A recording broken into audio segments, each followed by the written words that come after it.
Cuando tú sabes que tienes 3 meses y tú ves que la negociación se dilata en el tiempo y se dilata, pues es que ves que esos 3 meses han cumplido y tú sigues sin conseguir el contrato. Entonces, muchas veces sí que es verdad que los contratos se convierten en el factor limitante para la activación y la inclusión de pacientes. Pero bueno, no siempre es así y hay veces que conseguimos hacer negociaciones muy rápidas. Todo depende un poco de los estudios, los promotores y los países. También es verdad que es muy raro ver centros privados que no tengan pacientes.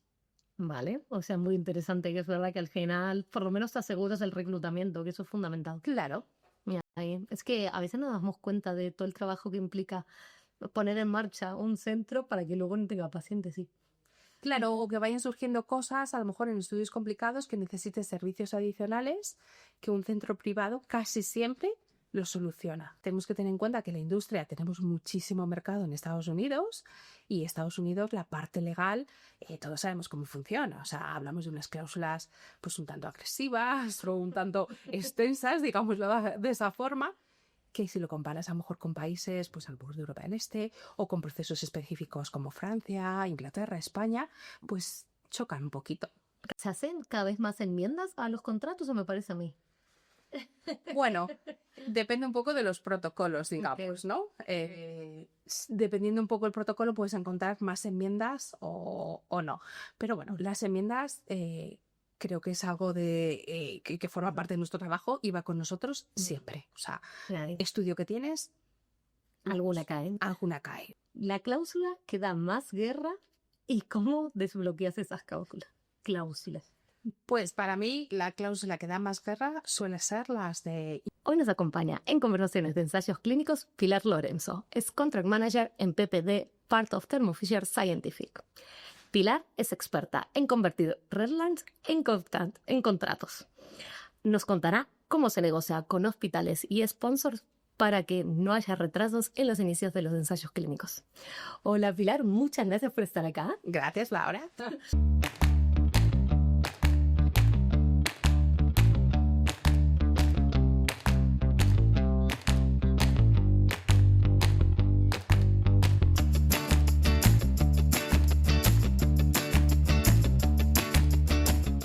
Bueno, Pilar y yo nos conocemos hace como 15 años, voy a decir, que llevo todo en PPD y además hemos trabajado juntas. Sí. Así que vamos, que Pilar tiene muchísima experiencia, trabaja muy bien y lo que quiero que empecemos a contar es un poco tu historia, cómo llegaste a los ensayos clínicos. Tú no vienes de un área médica ni de salud, así que cuéntanos un poco tu historia. ¿No? Pues mira, yo llegué a los ensayos clínicos, yo vengo del mundo del turismo. Y llegué a ensayos clínicos por unos clientes. Tenía unos clientes que trabajaban en PPD y bueno, pues hicimos una relación de amistad y entonces, bueno, me dijeron, vaya, ¿por qué no te vienes con nosotros? Tú que hablas inglés, cambias las condiciones laborales, el salario, porque, bueno, las condiciones que tenían pues no eran las ideales y allá que me fui, lancé un currículum, un año más tarde me llamaron y entré como Project Assistant en PPD, dando soporte a los monitores en aquel momento. Pues mira, de esto nos cuenta mucho de la gente que viene, que claro, tiene más o menos toda nuestra edad y todos hemos llegado un poco por casualidad o contactos un poco raros y era muy interesante ir viendo el background de la gente y lo de turismo fue genial.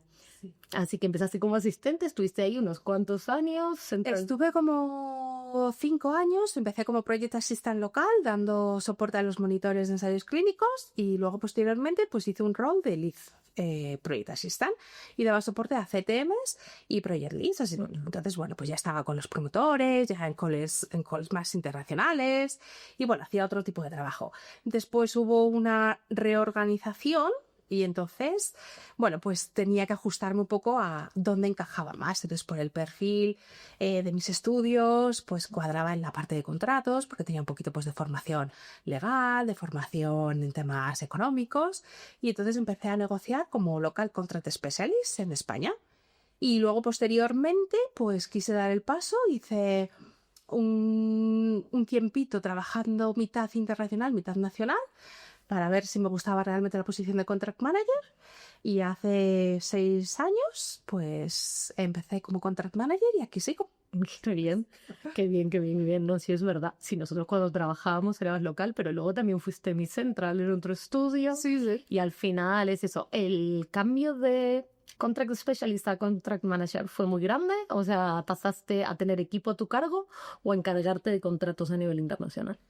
Me encargo de equipos. Contract manager, aunque tenemos ahí la palabra un poquito manager, a veces pues sí que puede llevar un poco a confusión o pensar que hacemos otro tipo de trabajo, pero realmente somos gestores de equipos, ¿no? Entonces yo tengo un equipo que en función del ensayo clínico tiene una serie de países y me encargo de conseguir los contratos a tiempo en esos países. Y luego soy la parte intermediaria entre ese equipo local o esos equipos locales, dependiendo cuánto de grande sea el estudio, y el promotor.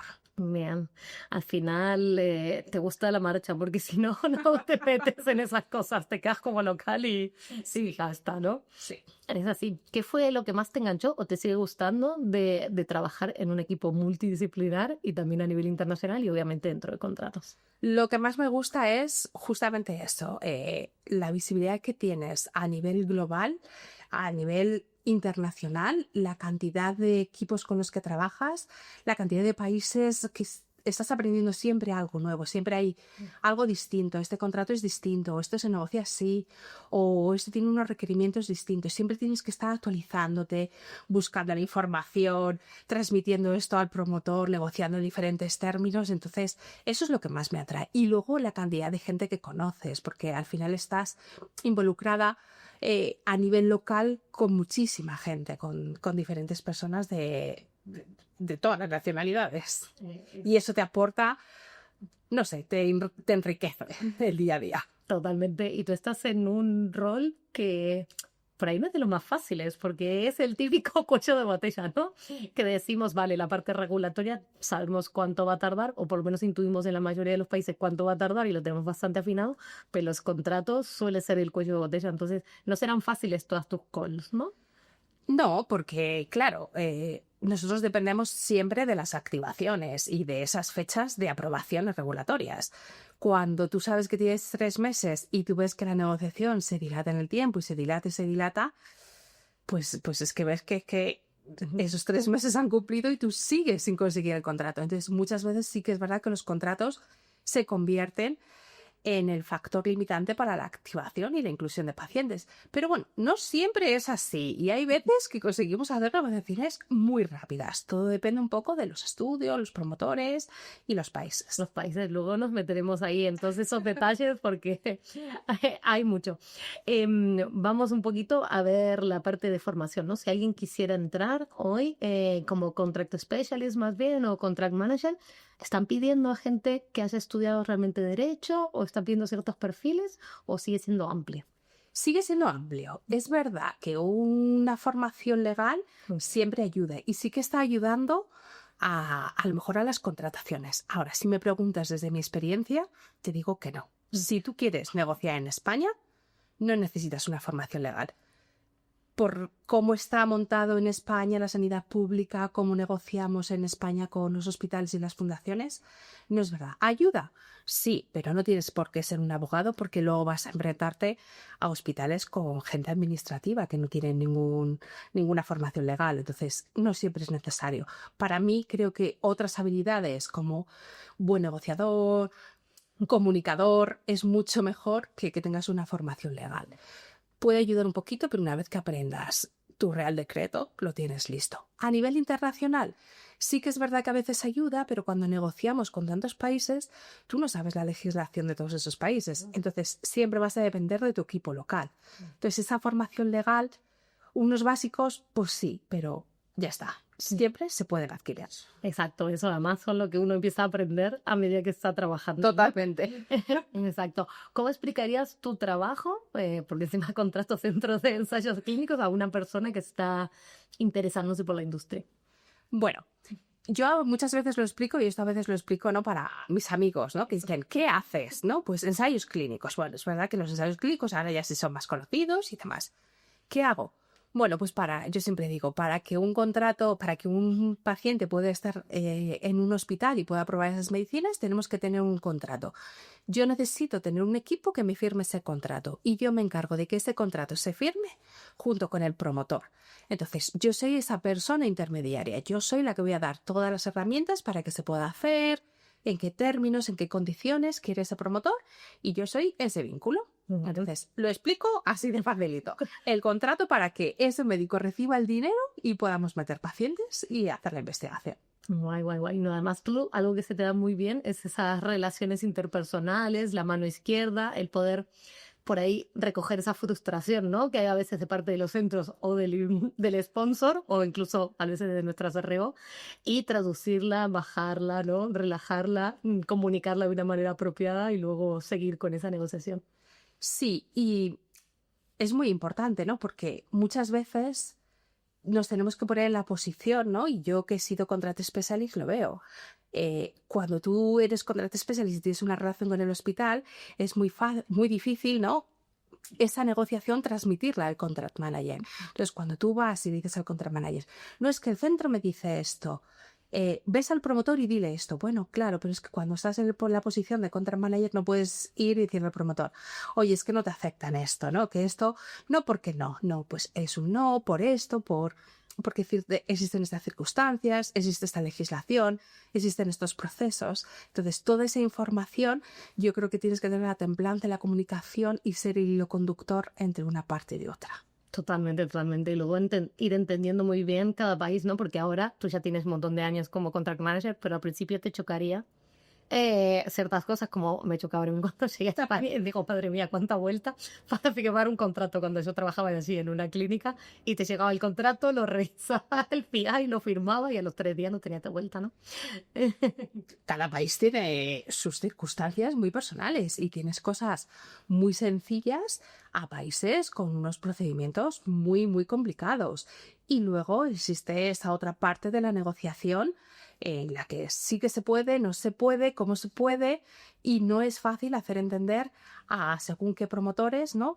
Tenemos que tener en cuenta que la industria tenemos muchísimo mercado en Estados Unidos y Estados Unidos, la parte legal, todos sabemos cómo funciona. O sea, hablamos de unas cláusulas pues un tanto agresivas o un tanto extensas, digámoslo de esa forma, que si lo comparas a lo mejor con países pues al borde de Europa del Este o con procesos específicos como Francia, Inglaterra, España, pues chocan un poquito.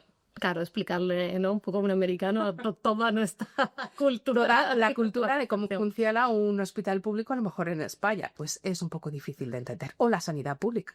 Exacto, que entiendan el concepto, ¿no?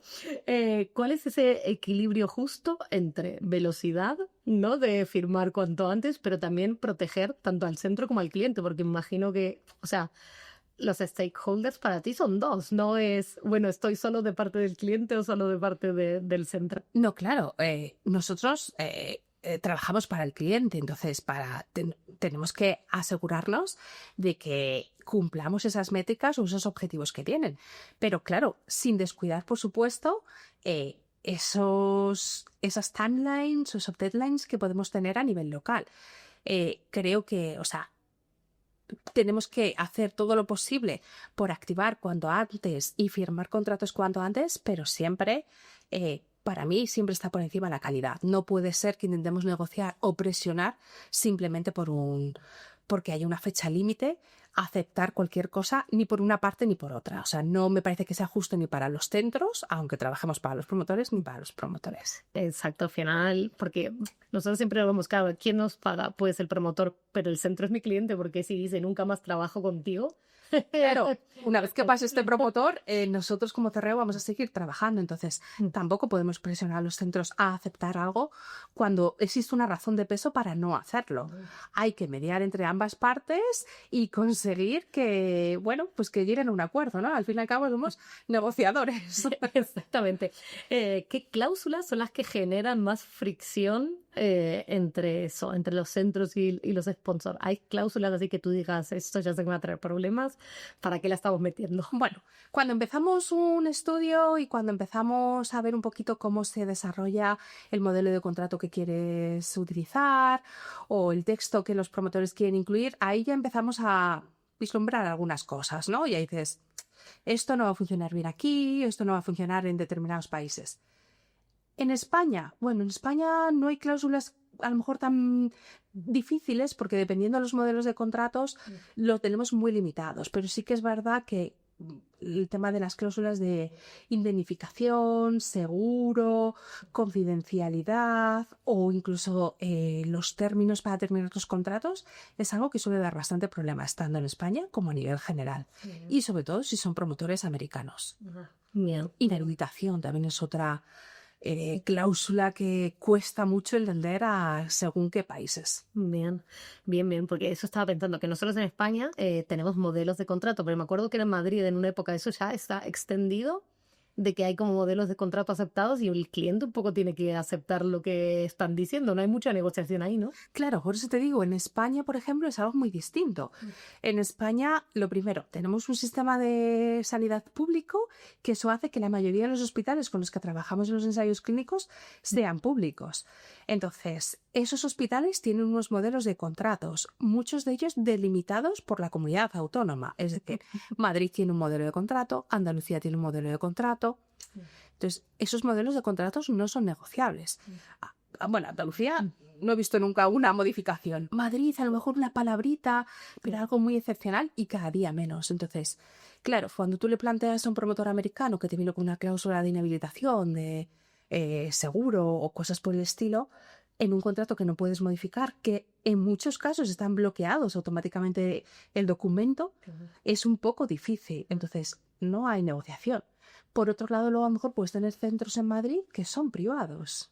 Y ahí tienes Más amplitud, más amplitud, puedes negociar todo. Bueno. Entonces, es un poco hacer el equilibrio entre qué son públicos, qué son privados y qué modelos de contratos. Vale. En general, los clientes, cuando viene algo así tan estandarizado, lo terminan aceptando, ¿no? Les costará más o menos, pero no se suele decir, vale, no trabajo con este centro porque tendría que eliminar toda la sanidad pública de Madrid, por ejemplo. No suele ocurrir, ¿o sí? Solamente lo he visto en un par de ocasiones el que digan no sigo adelante con estos centros, ¿vale? Pero muy, muy, muy pocas, porque al final, hablamos de Madrid y Andalucía porque son así como los menos negociables, pero tenemos Galicia, que también. Lo que pasa es que luego hay otras comunidades que tienen sus modelos que son específicos, pero sí que te dejan negociar, entonces eso sí que te da pie. Pero normalmente acaban aceptándolo. ¿En cuánto tiempo? Depende cómo se lo expliques y cómo lo reciba el promotor, ¿no? Pero es muy difícil. España es un país muy difícil que no suele gustar a la hora de negociar. No suele gustar a compañeros. Yo tengo muchos compañeros que dicen, uy, España, no, por favor. Por los modelos de contratos. Bien, ¿y qué país les gusta de la Comunidad Europea, voy a decir? De la Comunidad Europea, bueno, nosotros dicen España, pero es que igual que España tenemos otros países que son todavía incluso peores, ¿no? Porque nosotros tenemos específicos de centro, pero hay otros países que tienen de país. O sea, Inglaterra o Francia es un modelo y no es negociable. Ya está. Muy bien, pero justo pensé en Francia y dije, ¿cuál debe ser de los países más complejos por Francia? Y el budget, o sea, todo el tema presupuestario llevan unos sistemas muy difíciles de construir y de hacer. Pero también es verdad que, claro, que presentas un modelo de contrato. Uno para el investigador principal, coordinador, y luego otro para el resto de centros, pero el texto es el mismo.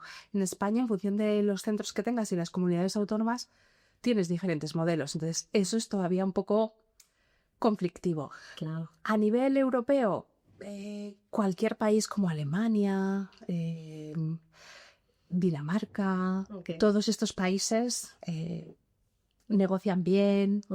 Dinamarca tiene sus procesos, pero bueno, Alemania, por ejemplo, es uno de los países que negocia bien. Bien, o sea que hay más flexibilidad, ¿quién lo diría? Pues qué bien.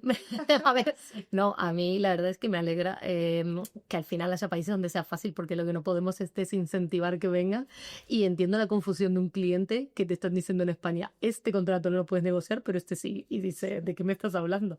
No, es que son distintos centros, vale, y no, sí, es explicarle. O que sea la diferencia que sea público o privado. Hay muchos centros privados en Madrid, por ejemplo, que utilizan como base el modelo de Madrid, pero te dejo cambiar. Claro. ¿Se hacen cada vez más enmiendas a los contratos o me parece a mí? Bueno, depende un poco de los protocolos, digamos, ¿no? Dependiendo un poco del protocolo, puedes encontrar más enmiendas o no. Pero bueno, las enmiendas creo que es algo que forma parte de nuestro trabajo y va con nosotros siempre. O sea, Claro. estudio que tienes, Alguna cae. alguna cae. O sea, es raro que no cambie un investigador, que no haya una enmienda al protocolo, que no se haya... que salga un nuevo centro pidiendo un nuevo coste. O sea, Bien, bueno, sobre todo serán esos, ¿no? De costes añadidos, vale, esto no se tuvo en cuenta, o vamos a tener que usar medicación nuestra stock, o aquí o allá. sí, o bueno, van viendo cómo se va desarrollando el estudio y consideran pues que a lo mejor ellos pensaban que iban a reclutar más fácilmente o que no tenían que hacer a lo mejor tanta búsqueda de pacientes y entonces pues deciden incluir pues esos fees para ayudar, para buscar, o procedimientos a lo mejor radiológicos que pensaban que, bueno, pues está por el protocolo, pero no me hace falta una lectura, ahora sí, pues esos costes. Ok. Van Sí. por ahí más las enmiendas que... Eso y las enmiendas al protocolo. Claro, Siempre que una enmienda al protocolo que afecte los procedimientos y cambie el coste, sí, exacto. Ahí está. ¿Nos puedes comentar así, sin dar mucha información confidencial, bueno, sin dar nada de información confidencial, alguna negociación particularmente difícil que se te ocurra y cómo fueron capaces de desbloquearla? O si no hubo desbloqueo, ya se quedó. pues mira, es una negociación que además tengo cuando era un contract specialist, o sea, era además con un centro de Madrid público y fue la peor negociación de mi vida. O sea, creo que no he sufrido tanto, ¿no? Porque negociaba con el centro y me devolvía el presupuesto, esto no está correcto, tenéis que cambiarlo, tenéis que meter estos costes. Claro, partimos de la base de que, aunque tengamos un modelo de contrato, luego los presupuestos, cada centro lo hace de una forma. Uno quiere unos costes aquí, otros costes así. Existen una serie de servicios que implica según qué centro. Y entonces no llegábamos a un entendimiento, y tuvimos, bueno, o sea, un cruce de emails brutales. Se metió gente por parte de mi empresa, por parte de la suya, de la fundación. Y entonces eso iba creciendo.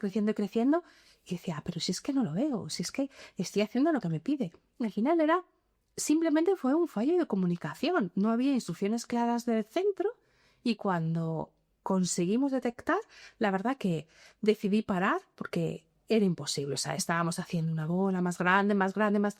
Decidí parar y meter a otra compañera que lo revisó y entre las dos conseguimos detectarlo en 1 hora y conseguimos solucionarlo. Y simplemente fue por un tema de comunicación. Al final eso es verdad, a veces como también se nos va a nosotros complicando toda nuestra cabeza y del otro lado también, y entonces se generan ahí bolas que ojos nuevos y frescos ayudan. Y ayudan, y hay veces que hay que parar y hay que hacerlo así, no pasa absolutamente nada. Sí, porque vamos a explicar que creo que esto lo hemos pasado un poco por arriba, pero Sara, uno tiene un modelo de contrato, pero luego cada estudio tiene su propio budget, ¿no? Una asignación presupuestaria para las distintas actividades que se hacen, que va a ser el centro, que es su responsabilidad, el equipo, etcétera, ¿no? Y esto supongo que es lo que te lleva más tiempo, más que las cláusulas, te lleva mucho más tiempo el dinero.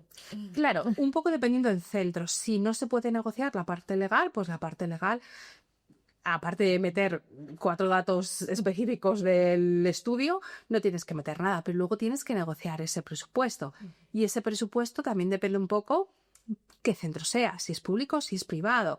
Si es público, si tiene alguna serie de precios que estén condicionados por algún otro anexo o por algún límite, entonces no pueden exceder.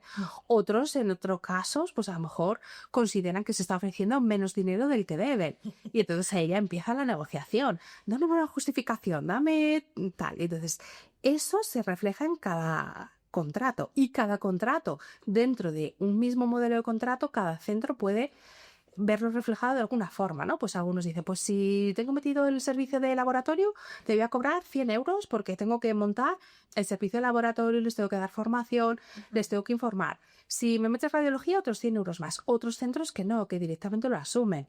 O otros centros que a lo mejor quieren que los equipos, a lo mejor en estudios de oncología más complicados, pues que existan otros departamentos involucrados, quieren ver la repartición, qué parte les toca a ellos, qué parte se llevan ellos.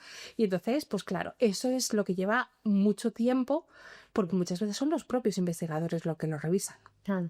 Y al final, o sea, el cliente tiene un cap, o sea, dice yo hasta aquí puedo llegar, no puedo pagar más y eso va por país, ¿no? Eso ya está predefinido y no se cobra en todos los países lo mismo, evidentemente. Y luego habrá quien sepa esas lagunas, ¿no? De poder ir incrementando el presupuesto a base de pedir ciertas partidas, ¿no? Claro, normalmente siempre se crea un presupuesto máster y de ese máster se crean pues los diferentes países. Entonces se van adaptando a la moneda, a los costes locales, siempre pues que esté dentro de un coste de mercado justo, que no se pueda considerar que se está incentivando pues el hacer determinados procedimientos o que sean presupuestos muy altos. A partir de ahí siempre dan unos límites que nos ayudan a negociar. Tienes unos límites y tú con esos límites negocias. A veces esos límites se quedan fuera o no se contemplan, ¿no? Por ejemplo, a lo mejor un presupuesto puede tener unos fees de comités que en Europa a lo mejor no se utilizan de esa misma forma, pero en España tenemos fees de contratos, entonces muchas veces pues se compensan. Esto de aquí lo utilizamos aquí. Luego los promotores tienen un tope. Después de ese tope, también te tengo que decir que he visto muy pocos estudios, o sea, muy pocos centros que se caigan por ese tope, pero sí que los he visto.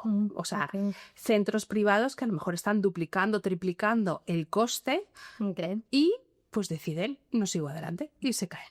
Madre mía, muy bien. Y en tu día a día, ¿cómo haces para un poco priorizar? Porque vos no manejas un estudio, bueno, pues quizás estás en un programa porque es gigante, ¿no? Pero entonces, ¿cómo haces para priorizar entre eso, los estudios, los deadlines de cada uno? O sea, más allá de que uno siempre prioriza por quien le cae bien también y por la fecha del fin, pero ¿cómo haces para trabajar con eso? Bueno, sobre todo nosotros estamos sujetos a las activaciones, o sea, las activaciones, tenemos todos los equipos de clínica, tengo que activar, estos son los siguientes, pero muchas veces las negociaciones no se van en base a lo que se pretende activar. Queremos en Europa 3, pero es que estoy aprobando 3 legales en África, pues es que es así, ¿no? Entonces, sí que jugamos con esas activaciones, pero sí que es verdad que tenemos que ir informando a los equipos. Oyes, no te voy a dar 3 aquí, pero te voy a dar 2 aquí, te voy a conseguir otro aquí. Entonces, cuando tenemos diferentes estudios, siempre trabajamos con diferentes estudios. Muy raro es la vez que estás que solo creo que ni lo recuerdo.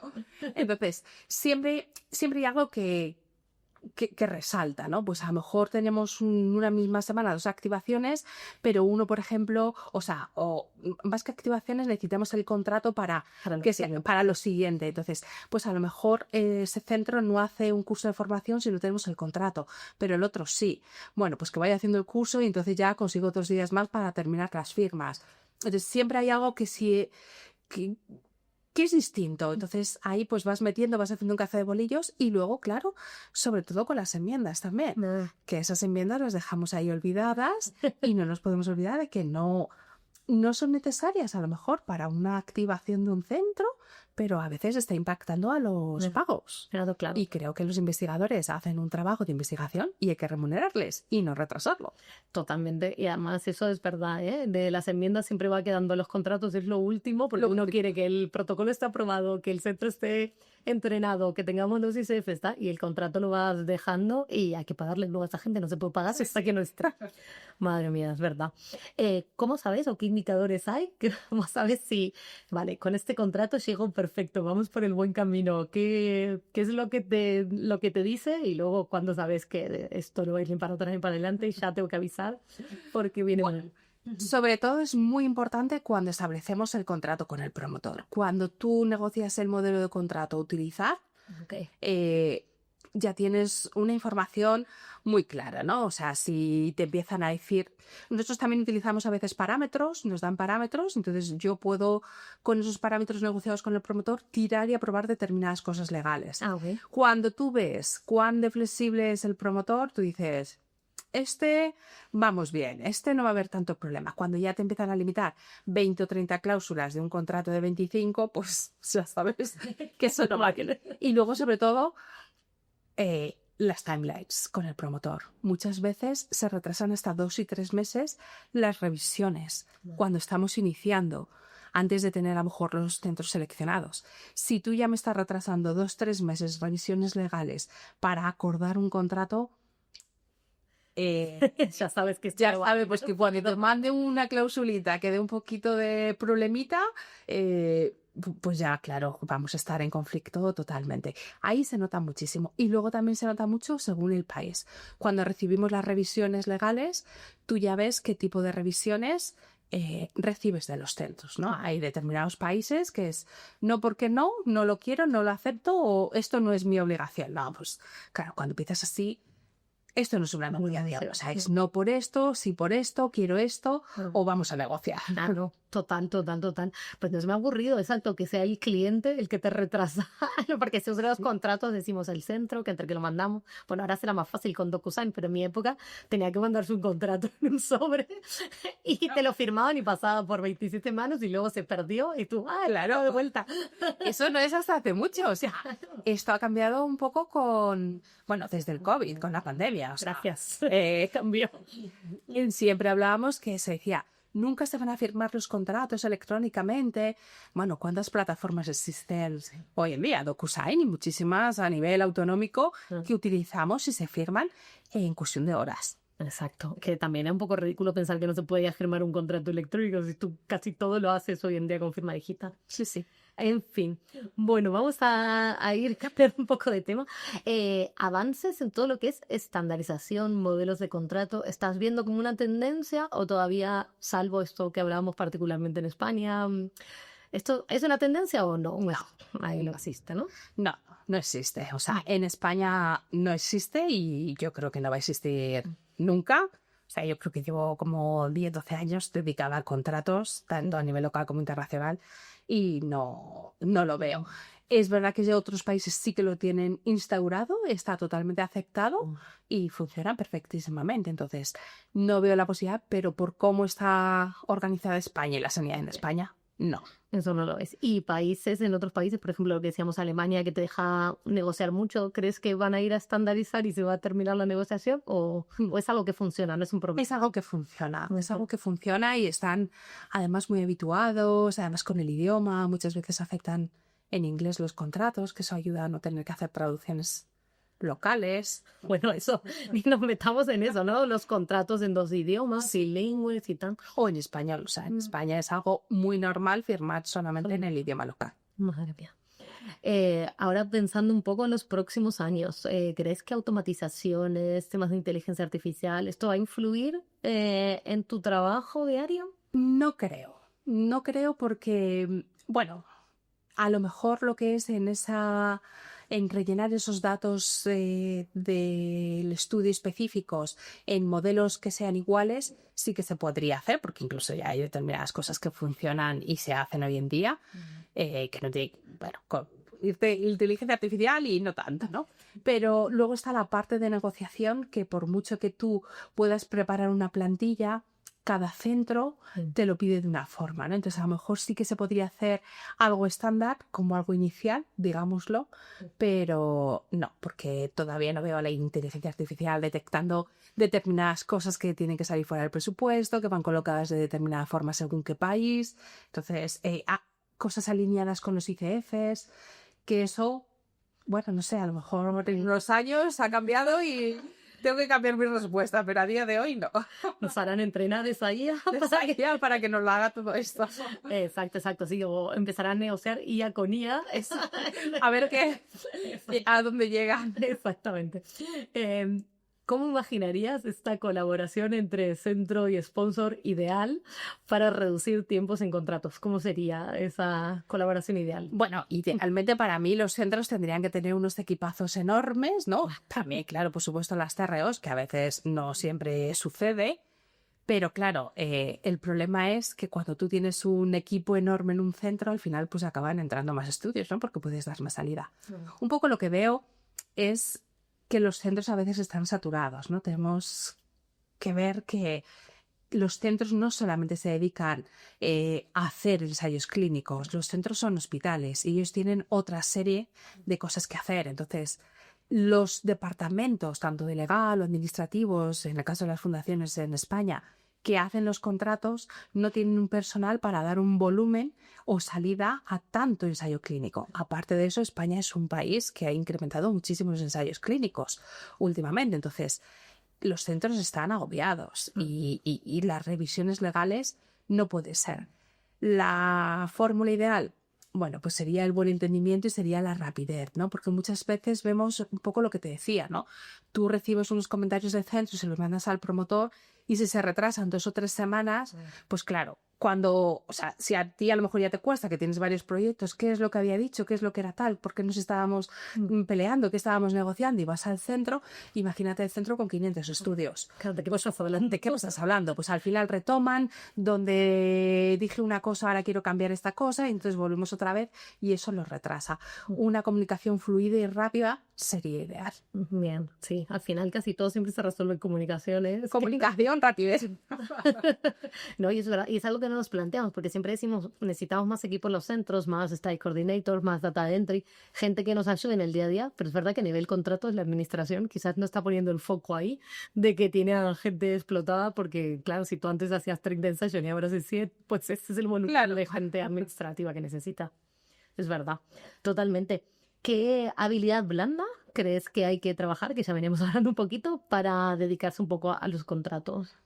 Pues un poco lo que hagamos, liderazgo, comunicación y trabajo en equipo. Creo que es algo súper importante porque al fin y al cabo mi trabajo depende de todos estos equipos locales que tengo allí. Para mí son muy importantes, aunque muchas veces digamos, es que trabajamos para el promotor y tú estás del lado del promotor, pero para mí los equipos locales son fundamentales y vamos, prioritarios. Totalmente. Alguien que quizás eso, como tú, un project specialist o assistant, no me acuerdo ya cómo se llama, project assistant, clinical trial assistant, bueno, tanto, que quiera, que esté viendo que quizás, pues eso sí se está moviendo a otros países y quiera transicionar a contract specialist o contract manager, ¿qué tendré que hacer? Pues mira, mi recomendación es que siempre intenten la vía local primero. Mi experiencia ha sido maravillosa a nivel local y yo de hecho estaba súper contenta y no estaba nunca 100% segura de si quería hacer esto a nivel internacional o no, porque era como un salto y veías ahí como el promotor, como la figura mala. Entonces, mi recomendación es que den el paso, que si tienen habilidades de comunicación, bueno, pues si tienen algo de estudios que ayude bien, pero que se metan a negociar porque es algo que, como te decía, no hace falta ese background de legal, que se metan y que lo hagan, porque con una buena motivación y con ganas se puede hacer. Y luego una vez que vean y que conozcan el tema de contratos, que den el salto internacional. Creo que el paso es mucho más fácil. Y aparte de eso, creo que te da una visión mucho más global. Porque muchas veces, y eso sí que lo he visto a lo mejor en compañeros que pues tienen más formación legal o que no vienen de tanto trabajo local, que se ve que no entienden esa parte de cómo sufres cuando estás en un país peleándote con los hospitales. Y creo que entenderles es muy importante. Pues eso es tal cual. O sea, cuando uno es manager y viene de algo completamente distinto, como que me manden a mí mañana al contract manager y digo, pues no sé ni dónde estoy aterrizando y vos pensás que eso es, venga, rápido, mándale, ¿cómo que no te ha contestado? Y no. Igualmente, si hay alguien que está muy decidido y quiere dar el paso, le animaría totalmente, porque es lo que te digo. Sí que es verdad que vas a tener que a lo mejor trabajar un poquito más la parte legal, pero esto es algo, es una habilidad que vas a aprender y vas a aprender con el tiempo. Cuando revises la misma cláusula 300 veces, pues ya sabes por dónde tirar, por un sitio o por otro. Entonces, que sí, que dar el paso. Totalmente. Y ¿te acordás cuando hiciste el salto, ¿no? Esos primeros meses, no voy a decir primer mes, pero primeros meses. ¿Harías algo diferente? Porque es verdad que lo tuyo fue una reorganización, entonces tampoco fue una elección como directa. A Contract Manager fue una elección. Fue una elección, quise probar y entonces estuve trabajando 50% a nivel local y 50% a nivel internacional. Yo creo que no cambiaría nada, la verdad que disfruté mucho. También tengo que decir que me pilló en pleno COVID, en plena pandemia, entonces mi trabajo a nivel local disminuyó muchísimo y eso me dio la oportunidad de aprender. Entonces podía pedir más, dame un poquito más, enséñame un poquito más y involúcrame un poquito más. Y me involucré mucho gracias a esta circunstancia que pasamos. Pero sí, creo que no cambiaría. Muy bien, pues me alegro. Hasta aquí la parte formal. Ahora te voy a hacer unas preguntas que van a ser como rápidas, un mentoring express que sería de un poco para que la gente también entienda y se empape más de tu trabajo. Entonces te hago la pregunta y tú 30 segundos, un minuto me contesta. ¿Vale? La cláusula que da más guerra y cómo desbloqueas esas cláusulas. cláusulas? Pues para mí la cláusula que da más guerra suele ser las de indemnificación. ¿Qué vendría a ser eso? Pues sobre todo nos basamos en promotores en Estados Unidos y siempre quieren estar cubiertos en caso de, si hay una negligencia, que estén todos cubiertos. Entonces es muy difícil en según qué países porque funcionan de formas totalmente distintas. Y en Estados Unidos siempre se basan en voy a ir a por ti, te voy a denunciar y vamos a cobrar, ¿no? ¿Cómo lo soluciona? Pues al final es con el apoyo local de los equipos. Siempre hay algo en la legislación que se puede hacer, que no se puede hacer, que están cubiertos según la organización, según la estructura de la sanidad en ese país. Bien, bien, bien, interesante. Es que no sé si le doy pie a esta o no, pero es el EUCTR. No vale esto. ¿Qué cambió a nivel de contratos con su implementación? Bueno, a nivel de contratos no ha cambiado mucho. Simplemente que tienes la aprobación y cuando tienes la aprobación global para todos los países. Entonces, claro, como tengas muchos países dentro de la Unión Europea, todos te llegan con un día, 2 días, como mucho de diferencia, ¿no? Porque aunque dan la global, luego dan algunas específicas de país. Entonces, hay veces que en un mes te juntas con que ha llegado esa aprobación, con 50 centros a activar y entonces ya vienen las prisas. Eso es un poco lo que más ha cambiado. Pero en el tema de contratos no nos ha afectado mucho. Solo eso, ¿no? Que al final ahora sale todo junto. Antes manejaba los países distintos, es verdad. Vale, ¿qué diferencias hay, así como más claves, entre trabajar con un centro privado y uno público? Muchísimas. Además de los modelos de contrato. Aparte de los modelos de contratos, los centros públicos están interesados en la investigación y hay investigadores buenísimos en investigación, pero es verdad que los objetivos que tiene un centro público y un centro privado no son los mismos. Entonces, eso se ve reflejado en pacientes, en costes y en otras muchas cosas de cómo se hacen. Entonces, no tiene nada que ver uno con otro y sobre todo se ve la diferencia en la cantidad de pacientes que meten y el coste que tiene para el promotor esos países. También es verdad que es muy raro ver centros privados que no tengan pacientes. Vale, o sea, muy interesante, que es verdad que al final por lo menos te aseguras el reclutamiento, que eso es fundamental. Claro. Mira, es que a veces nos damos cuenta de todo el trabajo que implica poner en marcha un centro para que luego no tenga pacientes, sí. Claro, o que vayan surgiendo cosas, a lo mejor en estudios complicados, que necesites servicios adicionales, que un centro privado casi siempre lo soluciona. Y un centro público a lo mejor tenemos que hacer contratos adicionales. Eso es más tiempo, al final son más recursos. Totalmente. Última pregunta, que hablamos del valor del mercado y el fair market value, ¿no? Es que al final hablamos de eso, de cómo hacemos para explicarle a un promotor qué es, y aparte en sus respectivos países, porque me imagino que esto cambiará bastante, y qué tips rápidos puedes dar a alguien que se vea en una negociación diciéndole al cliente, espera, que ahí no podemos ir. Bueno, normalmente es algo que yo creo que todas las partes tenemos como asumidas, ¿no? Sabemos que tiene que existir un valor de mercado y que ese valor de mercado no se puede